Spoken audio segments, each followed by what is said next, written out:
السلام عليكم، يا مساء السعادة والجمال على عيونكم يا أحلى متابعين، يا رب النهارده تكونوا بخير ورمضان كريم. النهارده معانا فيديو جديد، فيديو لسيدات مختلفة من جميع أنحاء العالم. تعالوا نشوف أفكارهم وديكوراتهم النهارده وكل الحاجات الجميلة اللي انتوا بتحبوها. بتمنى النهارده الفيديو يعجبكم وتتابعوه معايا للآخر، وكمان متنسوش دعمكم ليا لللايكات الحلوة وكمان آرائكم في الكومنتس واشتراككم لو أول مرة تشوفوني. تعالوا نبدأ مع أول سيدة معانا النهاردة، وشفتوا أفكارها للديكورات الجميلة جدًا والبسيطة، يعني شوية كده من الديكورات مع الإضاءات عاطية الشكل الحلو النهائي اللي انتوا شايفينه ده. كمان هنا برضه سفرتها إزاي هي مزيناها بأفكار حلوة أوي. تعالوا نشوف كده ترتيبها مع بعض، الشمعدانات مع كمان المسجد اللي هي حاطاه، وشُفنا كمان أطباق التقديم دي في فيديو قبل كده، شُفنا منها كمان أنواع بيبقى فيها إضاءات بتبقى حلوة أوي وقت التقديم. فده طقم أهو متكامل، الشيّالة مع الأطباق المختلفة اللي تقدر تحط فيها الحلويات بتاعتها. كمان برضه زي ما أنتم شايفين حاطة كده الفوط بتاعة الأكل اللي مكتوب عليها رمضان، الزينة اللي هي حاطاها في كل مكان شكلها حلو أوي. ده شكل تاني أهو للسفرة، حاطة معاه شوية من الورد، والمفارش نفسها كمان الشكل اللي هو الخيامي ده برضه عاطية أجواء رمضان حلوة أوي، مع كل الإضاءات والزينة حتى على الترابيزة من تحت، تبقى حاجة كده لطيفة جدًا وقت العزومات أو حتى أفراد البيت العادي إن إحنا نعمل لهم حاجة أو ديكور حلو وقت الفطار.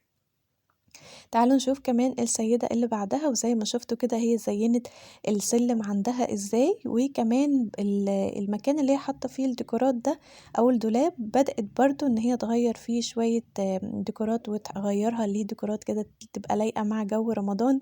وهنا بعض الأفكار برضه اللي هي عملتها زي الشموع، حتى هنا كمان اللي هو بقى التوقيت ومواعيد الأذان وكده بدأت إن هي تحطها كمان على التلاجة عشان تبقى قدام عينيها على طول وقت تحضير الأكل.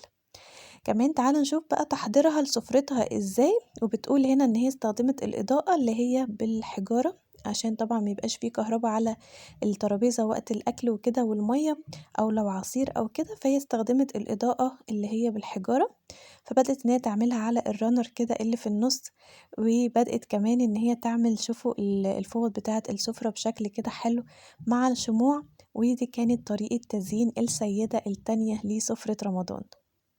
تعالوا هنا كمان نشوف الديكورات أو الأفكار اللي بعدها، وزي ما شُفنا كده طريقة ترتيب برضه للسفرة، وكمان هنا بدأت برضه إن هي ال اللي هي القلاية بتاعتها أو الair fryer بتاعتها إن هي تجهّز فيها الأكل بتاعها يبقى سريع ويبقى في نفس الوقت يبقى صحّي.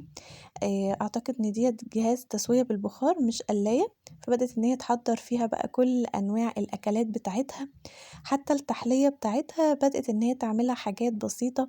طبعًا كلنا بقى بنعمل الكنافة والقطايف والحاجات دي، لكن هنا بدأت إن هي تعمل تحلية بحاجات مختلفة، وكمان شُفنا إن هي عملتها بالفواكه وبالشوكولاتة، يعني حاجات سريعة جدًا.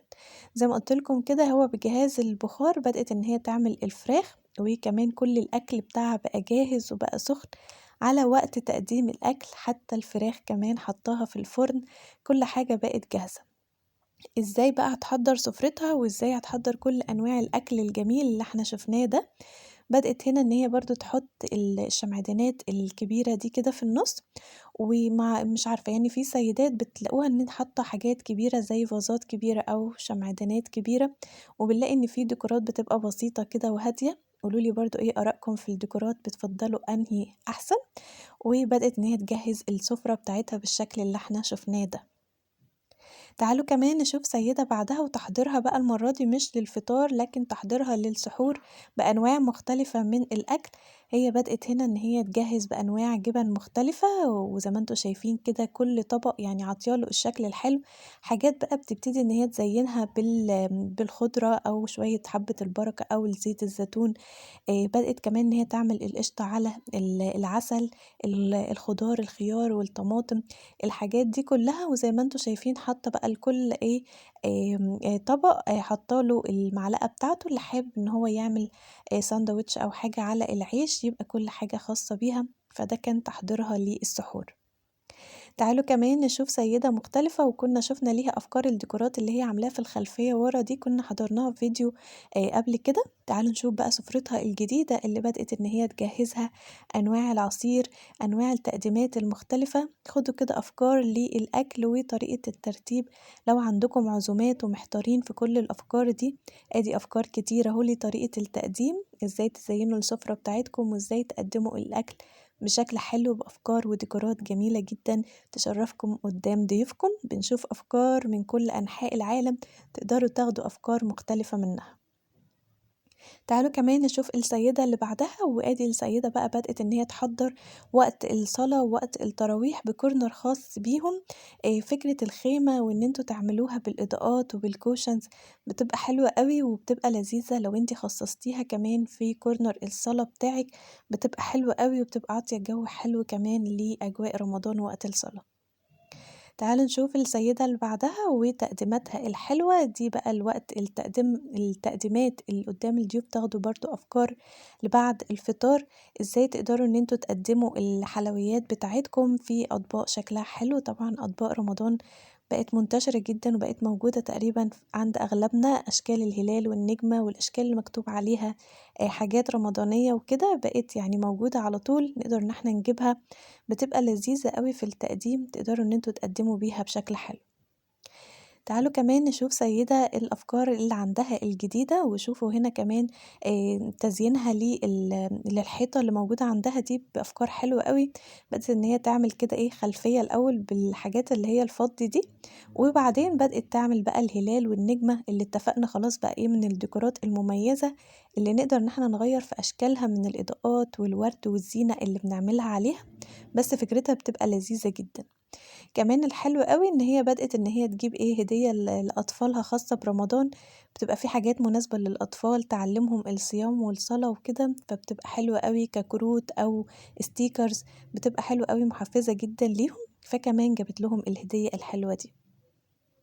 كمان هنا برضه هي نفس السيدة عندها الغرفة دي زي ما أنتم شايفين، يعني كانت تعتبر غرفة للخزين، حاطة فيها بقى كل حاجة خاصة في البيت، هدوم وملابس وأحذية وكل حاجة، بدأت إن هي ترتبها بالشكل ده وتعمل فيها قعدة كده مخصصة مع ال كمان المرجحة مع قراءة القرآن، يبقى مكان للصلاة، وكمان لو حابة إن هي تعمل شوية حاجات ليها على اللابتوب، يبقى ليها قعدة مختلفة ومميزة لرمضان بالشكل اللي انتوا شايفينه الجميل جدًا ده. نستغل كل مكان نعمل أجواء حلوة عندنا في البيت.